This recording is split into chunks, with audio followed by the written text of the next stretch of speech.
El tema, en cuanto a la tristeza, hermanos, que es según Dios, se refiere precisamente a una tristeza que es ocasionada por nuestro Dios, provocada o producida por nuestro Dios mismo. Es como cuando a veces ya se hace que uno es regañado, exhortado, cuando fuimos engañados o exhortados o disciplinados por nuestros padres, ¿no? O cuando a veces nosotros tuvimos que hacerlo con nuestros propios hijos y mirábamos el gesto de disgusto o el gesto de tristeza, o a veces hasta los pucheros, ¿no? Empiezan a saber cuáles son los pucheros, ¿no? Porque obviamente hay dolor. Pero ¿cómo es posible que un Dios de amor, que un Dios de gran bondad pueda provocar tristeza? Así lo es, hermanos. De hecho, si usted no lo sabe, la palabra tristeza en su contexto original es lupe. ¿Usted ha escuchado ese nombre de lupe, hermanos? ¿Sabe qué significa lupe? Dolor profundo. ¿Okay? O un profundo dolor. Eso es lo que significa el nombre de lupe. En 2 de Corintios capítulo 7, 2 de Corintios capítulo 7, vamos a leer del versículo 6, desde el versículo 6, dice: pero Dios, que consuela a los humildes, nos consoló con la venida de Tito, y no solo con su venida, sino también con la consolación con que él había sido consolado en cuanto a vosotros, haciéndonos saber vuestro gran afecto, vuestro llanto, vuestra solicitud por mí, de manera que me regocijé aún más, porque aunque os contristé con la carta, no me pesa, no me arrepiento. Aunque entonces, dice, lo lamenté, porque veo que aquella carta, aunque por algún tiempo les provocó tristeza, ahora me gozo, no porque habéis sido contristados, sino porque fuisteis contristados para arrepentimiento, porque habéis sido contristados según Dios, para que ninguna pérdida padecieses por nuestra parte. Porque la tristeza que es según Dios produce arrepentimiento para salvación, de que no hay que arrepentirse, pero la tristeza del mundo produce muerte. Porque aquí, esto mismo de que hayáis sido contristados según Dios, ¿qué solicitud produjo en vosotros? ¿Qué defensa? ¿Qué indignación? ¿Qué temor? ¿Qué ardiente afecto? ¿Qué celo? ¿Qué vindicación? En todo os habéis mostrado limpios en el asunto. Gloria a Dios, dice Pablo. Gloria a Dios. Qué tremenda reacción han tenido. Sí, pero primero fueron contristados. Pues que, ¿a quién le gusta que lo regañen? ¿Sí me están escuchando, hermanos? ¿A quién le gusta que lo regañe? ¿A quién le gusta que le llame la atención cuando hacemos algo indebido? O a veces cuando hacemos cosas que a veces ni siquiera nos damos cuenta. Pero a veces alguien se nos acerca y nos dice algo que no hicimos bien. Y si somos humildes, tenemos que reconocer esa falta. Claro que en mi vida ministerial, hermanos, me he equivocado y se han acercado a mí, hermanos, y con amor, con misericordia, como se debe de corregir el pecado. Es la manera como se corrige el pecado, con misericordia y con verdad. ¿Okay? Y les ha dado gracias por haberme dicho eso, que no me di cuenta. A veces ofendemos sin darnos cuenta también. Pero a veces se siente feo, a veces como quiera, decir, híjole. Y lo peor de todo es que muchas veces cuesta mucho trabajo reparar el daño también. No solamente nuestra conciencia nos empieza a redarguir, nos empieza a acusar, ¿ok? Sino que aún después viene el golpe final. Bueno, ¿y qué harás ahora? ¿Qué harás ahora? Dios, hermanos, a través de su palabra, ciertamente Él los exhorta, como dice en 2 Timoteo 4, ¿no? Cuando decía el apóstol Pablo, toda la escritura es inspirada por Dios y útil para enseñar, para redarguir, para corregir, para instruir. Redarguir, hermanos, convencer, ¿ok? La exhortación también es parte de la palabra de nuestro Dios. Entonces, si Dios a través de su palabra nos exhorta o nos regaña, no es porque Él se complazca en provocarnos dolor, no es porque Él se complazca en sentirnos mal, no es por ahí la cosa. De hecho, parte de la exhortación de Dios, parte de la disciplina de nuestro Dios, está su amor. Apocalipsis capítulo 3, versículo 19 dice: he aquí, yo reprendo y castigo ¿a quiénes? A todos los que amo. Sé pues celoso y arrepiéntete. A través de ese acto, hermanos, que Dios ocasiona en nosotros la tristeza, es porque Dios nos ama. Y porque Él está viendo, hermanos, que nuestras acciones y nuestras obras van en contra de su propia justicia, van en contra de su propio amor. Y es por eso que Él hace algo. Aún Dios se duele. Él es el principal ser quien se duele, quien siente dolor en su corazón cuando nosotros, sus hijos, hermanos, no estamos obrando conforme a su propia justicia, no estamos obrando conforme a su propio celo. Y eso lo vemos desde los primeros días de la humanidad. Génesis capítulo 6, versículo 5. Me arrepiento de haber hecho hombre en la tierra. Dice, porque el intento del corazón del hombre era malo. O sea, todo pensamiento era de continuo, solamente el mal. Dice, y le dolió a Dios en su corazón.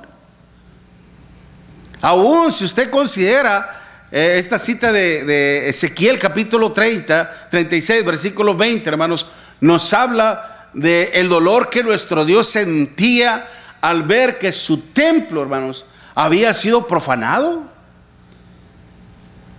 Dice, este dolor que siento en mí al ver mi templo profanado, pues cómo no.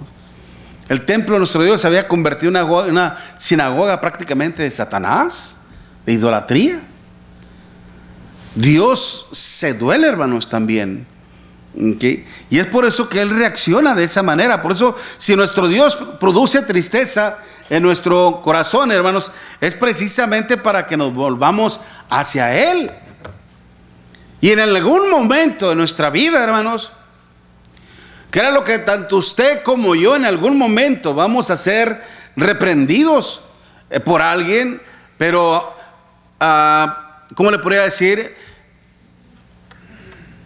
Dios mismo lo hará, pero a través de sus siervos. La cuestión aquí es cómo hemos reaccionado en el pasado, o cómo estamos reaccionando en el presente, o cómo reaccionar en tal caso de que en algún momento yo tenga que ser reprendido por alguien. El hecho de que se ponga en evidencia mis faltas, mis errores, ¿cómo espera Dios que yo reaccione? ¿Cómo reaccionó Caín? Como lo están viendo en la diapositiva. Cuando Dios no se agradó de Caín y de su ofrenda. Y Dios se lo dijo: lo que has hecho no me agrada en lo absoluto. Y eso es por eso que Caín, hermanos, se ensanchó, se llenó de ira, de cólera, de odio, y arremetió contra su propio hermano. Pero Dios aún así le advirtió: He aquí a la puerta de tu corazón veo el pecado, pero tú puedes señorearte sobre él. Sé cuáles son tus intenciones que tienes para con tu hermano, no lo hagas. Pero ¿cuál fue la reacción de Caín, hermanos? Ignorar a Dios. Lo ignoró e hizo lo que él sentía en su corazón. ¿Y qué le ocasionó? ¿Qué le provocó? Que fuera desterrado. O en el caso de Faraón, hermanos, cuando aún Moisés y Aarón se presentaron ante él por primera vez para informarle acerca de la voluntad de nuestro Dios. Dios quiere que deje salir a su pueblo para que le adoren en el monte. ¿Y cuál fue la reacción de Faraón? Burlándose, siendo sarcástico. ¿Quién es Dios para que le obedezca? Pues lo vas a conocer. Y le vino obedeciendo. Pero después, hermano, después de que fue exhortado, disciplinado, al ver morir a su propio hijo y al no poder hacer nada porque era un simple mortal, no un Dios, ¿cómo reaccionó? Airado, enojado, y arremetió contra el pueblo nuestro Dios. Y todo su ejército pereció ahogado en el Mar Rojo. ¿Cómo es que la reacción de este hombre, hermanos, perjudicó terriblemente a gran parte de su nación? Pero no todos, hermanos, han reaccionado de esa forma. No todos han reaccionado contrariamente a la voluntad de nuestro Dios. ¿Cómo reaccionó María al haber murmurado contra el siervo de nuestro Dios, Moisés? Entre Aarón y María, hermanos, murmuraron contra Moisés. Y cuando Dios oyó eso, hermanos, Dios castigó a María, poniéndole lepra en su cuerpo. En esa cita que usted ve, usted puede ver lo que pasó con ella y cómo es que ella humildemente aceptó la reprimenda, aceptó el castigo de nuestro Dios y esperó pacientemente a la misericordia de nuestro Dios. Fue la reacción que tuvo María. Y aún, hermanos, el rey David, cuando él pecó gravemente de adulterio, y no solamente de adulterio, sino que también se convirtió en un criminal, en un homicida intelectual de la muerte de Urías. Sí, de Urías, Eteo, cuando lo puso mero frente de la batalla para que muriera. Él planeó la muerte de este hombre. Y es por eso que cuando Dios envió a Natán, su profeta, para decirle, había un hombre rico y había un hombre pobre, y le habla a través de esa parábola también. Dijo, cuando este hombre tomó la única oveja que este hombre pobre tenía, ¿qué merece? Y el rey David dijo, merece la muerte. Bueno, tú eres ese hombre. Tú eres ese hombre. Fue exhortado por nuestro Dios, hermanos, y fue castigado por nuestro Dios. ¿Y cómo reaccionó el rey David ante una situación así? Lo vemos en el Salmo 51. Lávame más y más de mi pecado. Borra de mí la rebelión. Implorando el perdón a nuestro Dios, arrepentido y contristado. Fue la reacción, hermanos, que Dios bendice. Por eso nos dice ahí en el versículo 6, Dios que consuela. Dios que consuela a quienes, hermanos, a los humildes. Dios que consuela a los humildes nos consoló con la venida de Tito. Por eso, ante la tristeza, hermanos, algunos han reaccionado de esta manera. Afortunadamente, como les decía, no todos, hermanos, los que han sido entristizados por nuestro Dios, hemos reaccionado en contra del propósito de nuestro Dios. Lo estamos viendo en el caso de María, lo estamos viendo en el caso del rey David. Pero ahora, en nuestro caso, hermanos, en el momento en que nosotros seamos exhortados, en el momento en que nosotros seamos disciplinados, en el momento en que nosotros seamos encarados con nuestro propio pecado, ¿cómo vamos a reaccionar? Si nuestro Dios nos dice ahí, en el versículo 8, porque aunque os contristé con la carta, no me pesa, dice el apóstol Pablo. Aunque entonces lo lamenté en aquel tiempo, es decir, híjole, es como decir, me duele haber hecho esto, me duele haberlo hecho, pero era necesario hacerlo. Era necesario. Mire, vaya conmigo a Ezequiel capítulo 8, Ezequiel 8.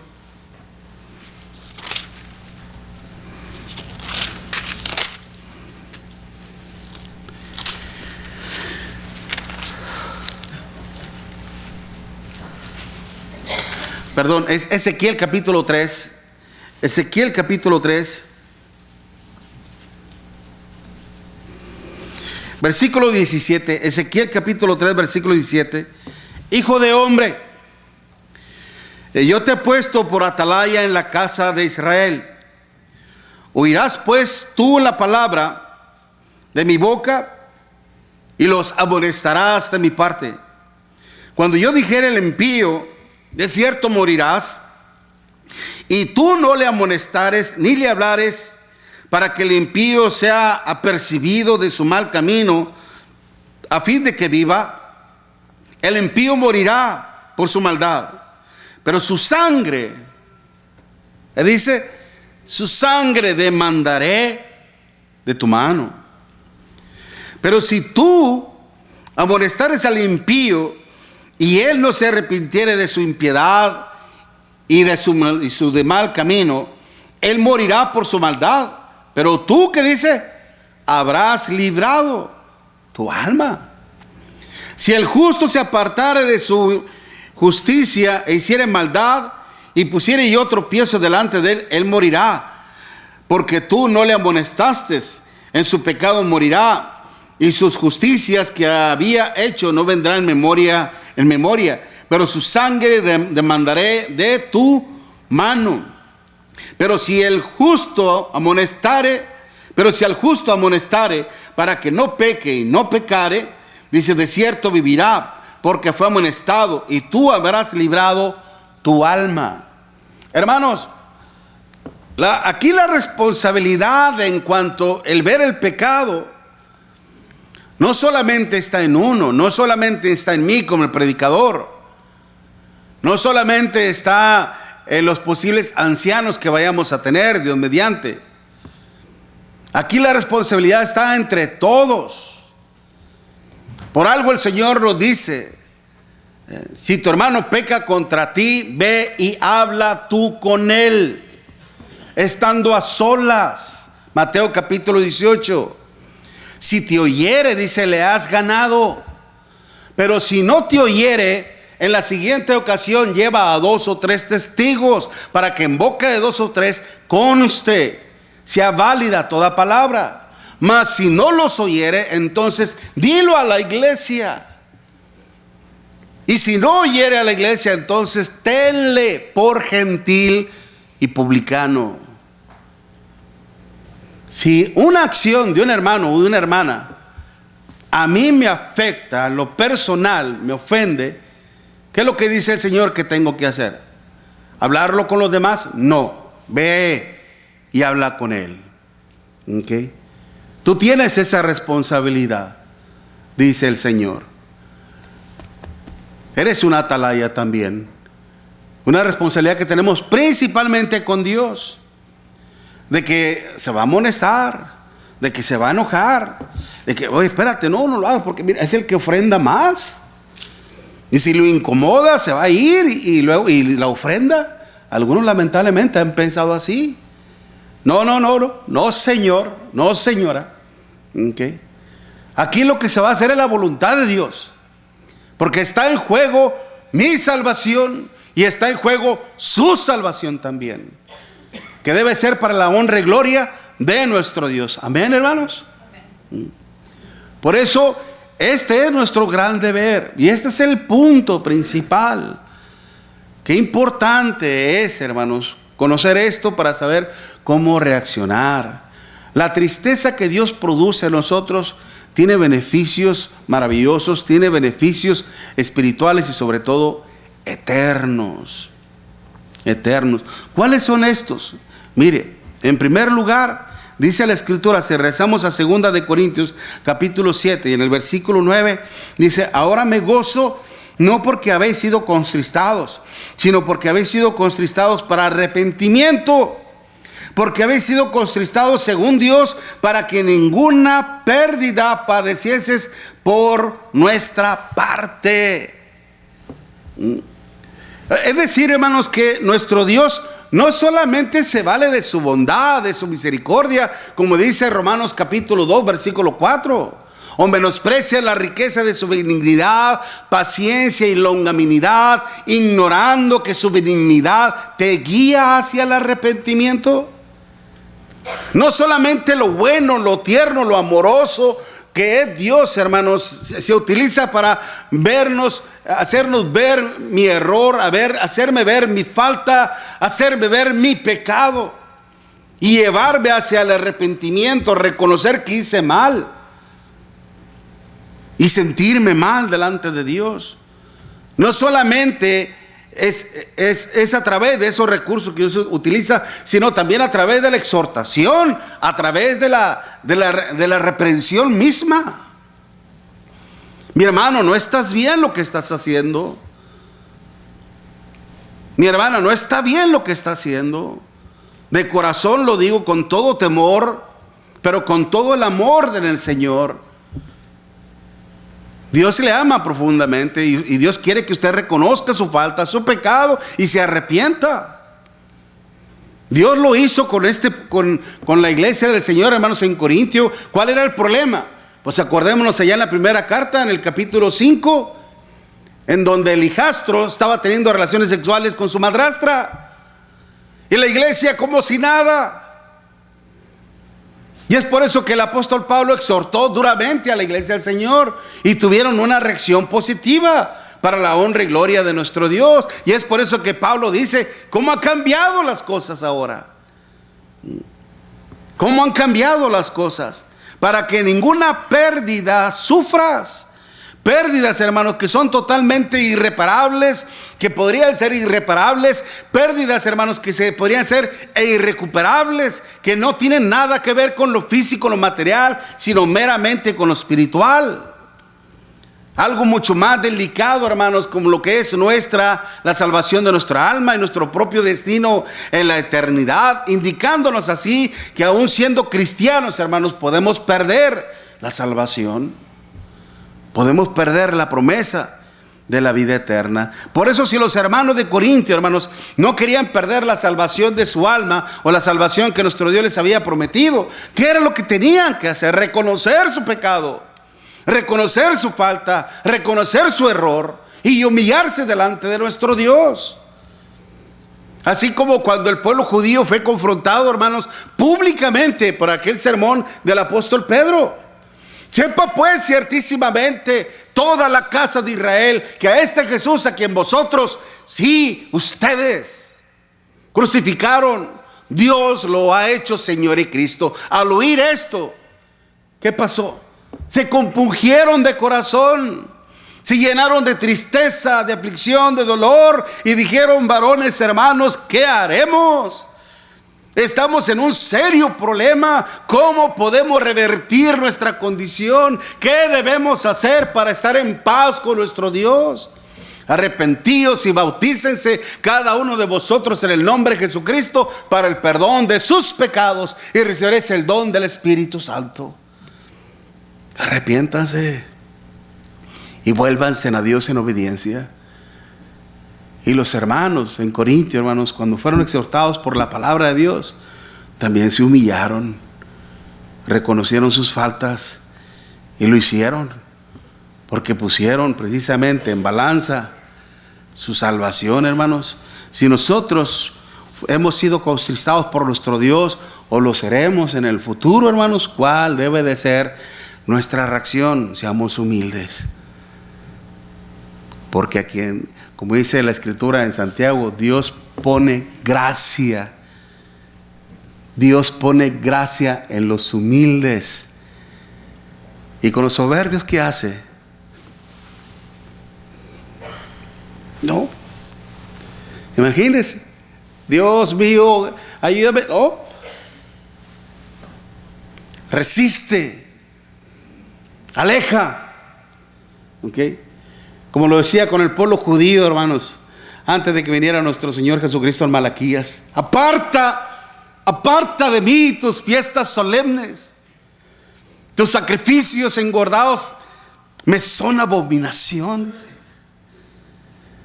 Quita delante de mí tus salmodias y tus alabanzas, no las soporto. Mire el sentir de nuestro Dios, hermanos. Por eso cuando nuestro Dios nos dice en Eclesiastés capítulo 5 que cuando fueres a la casa de Jehová, guarda tu pie, ten mucho cuidado, acércate más para oír, para que aprendas del temor a nuestro Dios, que para ofrecer el sacrificio de los necios. Yo me pongo en este lugar, hermanos, en esta situación, estar predicando, estar intentando agradar a Dios, pero en mi corazón hay soberbia, en mi corazón hay arrogancia, en mi corazón hay pecado, hermanos. Créanlo que hasta mi propia conciencia me diría: Miguel, como dicen los jóvenes, ¿no?, hoy en día, really, really, ¿en serio? ¿De verdad te la crees? No, hermanos, no erréis. Dios no puede ser burlado, pues todo lo que el hombre sembrare, eso también segará. Esa es una ley, hermanos, una ley. ¿Okay? Así rápido. ¿Qué hizo Jacob, hermanos? ¿Acaso no engañó a su padre? ¿No se disfrazó para quitarle la bendición de la primogenitura? ¿Y lo que le hicieron allá con él en Labán? ¿No le cambiaron a la esposa? ¿No se la disfrazaron por otra? Todo lo que el hombre sembrare, eso también segará.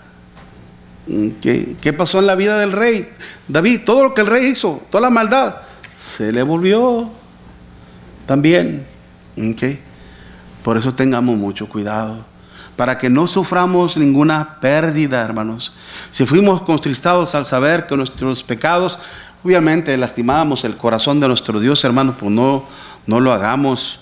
Acuérdense que el pecado nos pone en enemistad contra nuestro Dios. Colosenses 1, versículo 21, dice: vosotros también, que eras en otro tiempo extraños y enemigos en vuestra mente, haciendo malas obras.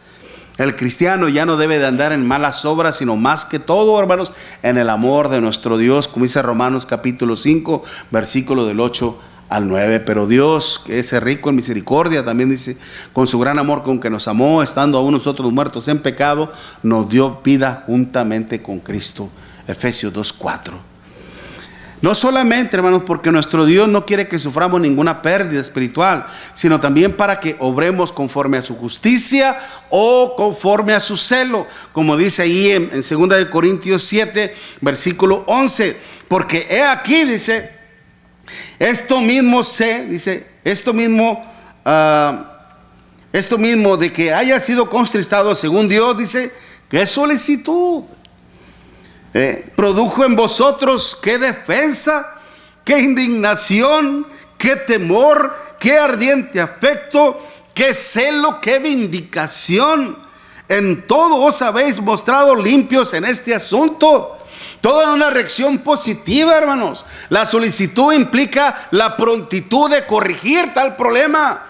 Cuando escucharon, cuando vieron la carta, cuando la leyeron, cuando la escucharon, dijeron: es cierto, no podemos permitir esto, no podemos seguir tolerando esto, tenemos que hacer algo. Vamos a hablar con esta familia en el nombre del Señor, vamos a tratarlos como Dios quiere, pero hay que arreglar este problema y vamos a asegurarnos de que una cosa así semejante no se vuelva a repetir en el pueblo de Dios.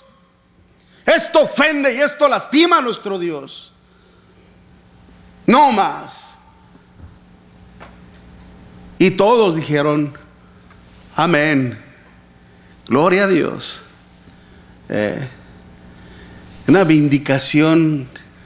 Todos se humillaron, todos se postraron, posiblemente todos se pusieron de rodillas, posiblemente todos pusieron su rostro en el suelo. Todos se humillaron ante nuestro Dios, hermanos. Todos oraron ante nuestro Dios, pidieron perdón todos por haber ofendido a nuestro Dios. Y todos tuvieron esa reacción. Esa es la reacción que Dios provoca en nosotros. Aunque ciertamente al principio ellos sintieron tristeza, sintieron dolor. Y déjeme decirle que hasta cierto punto es natural. Y tal vez hasta a lo mejor sintieron cierta, ¿cómo le podría decir? Resistencia a esto. Y es natural, porque al fin de cuentas somos humanos. Pero lo que debe de prevalecer, lo que debe vencer, hermanos, es el aspecto espiritual. Lo espiritual es lo que debe de vencer. Mire, vaya conmigo a Hebreos capítulo 12, hermanos. Hebreos capítulo 12, versículo 7. Hebreos 12, versículo 7. Si soportáis la disciplina, Dios os trata como hijos, porque ¿qué hijo es aquel a quien el Padre no disciplina? Pero si se os deja esa disciplina, de la cual todos han sido participantes, dice, entonces, ¿qué sois? Palabra fuerte, bastardo y no hijos. ¿Saben lo que implica un bastardo? Un hijo nacido fuera del matrimonio. Ese término se le da. Y es palabra fuerte. Por otra parte, tuvimos a nuestros padres terrenales que nos disciplinaban y los venerábamos, es decir, los respetábamos. ¿Por qué no obedeceremos mucho más al Padre de los Espíritus y viviremos?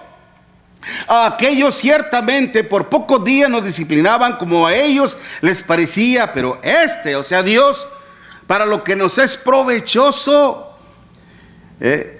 para que participemos de su santidad. Para que participemos de su santidad. Y dice, es verdad que ninguna disciplina al presente, es decir, al instante, al momento, parece ser causa de gozo. ¿A quién le gusta ser reprendido? ¿A quién le gusta ser exhortado? A nadie. Dice, sino de tristeza, pero después, ¿qué es lo que Dios espera? Da fruto apacible, da fruto de justicia a los que en ella han sido ejercitados. Como le digo mi hermana, mi hermano, usted no ha sido el único que ha sido exhortado. Un siervo también lo ha sido. Y he tenido que tragarme mi orgullo, he tenido que tragarme, hermanos, mi enojo. He tenido que tragarme mi disgusto. Y ahí mi conciencia me dice, pues ¿a poco no es verdad, Miguel? Pues sí. Entonces, resista, humíllese, pídale perdón a Dios y pida perdón a quien ofendió. Eso es lo que Dios quiere. Por eso, mis hermanos, ciertamente hay dolor, hay tristeza cuando somos reprendidos, cuando somos acusados, cuando somos confrontados con nuestro propio pecado. Hasta cierto punto es natural. Pero si Dios lo hace, principalmente es porque nos ama. Apocalipsis capítulo 3, versículo 19. Porque Dios no quiere que suframos ninguna pérdida espiritual, mucho menos eterna. Y sobre todo, hermanos, porque Dios quiere que obremos siempre conforme a su propio celo. Dice el apóstol Pablo, ¿qué celo hay en ustedes? Gloria a Dios. El celo, hermanos, está relacionado con ese espíritu fervoroso hacia las cosas buenas de nuestro Dios. El que manifiesta ese profundo interés en que las cosas de Dios se hagan bien. Y no solamente como los jefes en las industrias que el líder te manda hacer esto. No, tú participas en ello. Hermanos, tenemos un problema aquí. A ver quién lo hace. No. Vamos a hacerlo. Ese es el celo de Dios. ¿Ok? Y de esta manera, hermanos, mostrándole nosotros la humildad al Señor, hermanos, Dios nos consuela. Viene el consuelo de Dios. ¿Y sabe cuándo vendrá ese consuelo? ¿Sabe cuándo, mi hermana, mi hermano? El día que el Señor venga. Amén, mi hermano. El día que el Señor venga, consolará todos nuestros sufrimientos, todas nuestras angustias, porque hicimos lo que teníamos que hacer. Mi siervo fiel, pasa, entra en el gozo de tu Señor. ¿Quiere usted ser recibido de esa manera por el Señor? El día que el Señor venga, hermanos. Entonces, acuérdese que cuando seamos exhortados, hermanos, por uno de sus siervos, seamos humildes y consideremos todo lo que Dios está haciendo por amor a su nombre, para su honra y gloria. Amén. Mientras entonamos un himno de invitación, ya nuestro hermano está preparado con él, meditemos sobre el consejo que nuestro Dios nos ha dado.